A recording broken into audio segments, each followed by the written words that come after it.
প্রতিপক্ষের দুর্গ সদৃশ রক্ষণ, পাথুরে দেহ, লোহার বাহু, জাল বিছানো ফাঁদ সবকিছুই যেন ভেঙে পড়ে তার একা চলার সামনে। অসম্ভব শব্দটাই যেন পালায় তার ত্রাসে। বাঁ পায়ে তার অগ্নিস্ফুলিঙ্গ, ডান পায়ে ঝড়ের গান। বলের স্পর্শে জ্বলে ওঠে নেটের জাল। মাঠ যেন হয়ে যায় কবিতার ছন্দ। ঘড়ির কাঁটাকে বিদ্রুপ করে হালান্ড দাঁড়ালেন ঐতিহাসিক শিখরে ৩০০ গোল। সময়ের গ্রন্থিতে লেখা হলো নতুন নাম হালান্ড। সে তো দ্রুততম, অপ্রতিরোধ্য, অদম্য।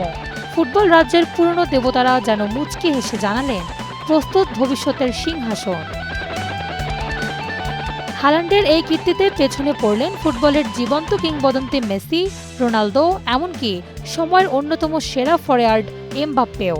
ক্লাব বিশ্বকাপের সবশেষ ম্যাচে উভেন্টাসের বিপক্ষে গোল করে ক্যারিয়ারে ৩০০ গোলের মাইলফলক স্পর্শ করেছেন হালান্ড। ৪৫ ম্যাচে এটি ছিল তার ১২৩তম গোল। এছাড়া মালদে, সালজবুর্গ, বরুশিয়ার এই ৩ ক্লাবের হয়ে করেছেন মোট ১৩৫ গোল। আর জাতীয় দলের জার্সিতে ৪২ বার প্রতিপক্ষের জাল কাঁপিয়েছেন এই স্ট্রাইকার।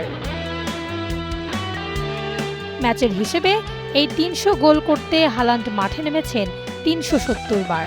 সেখানে এই মাইলফলক স্পর্শ করতে ক্রিশ্চিয়ানোর লেগেছিল ৫৫৪ ম্যাচ।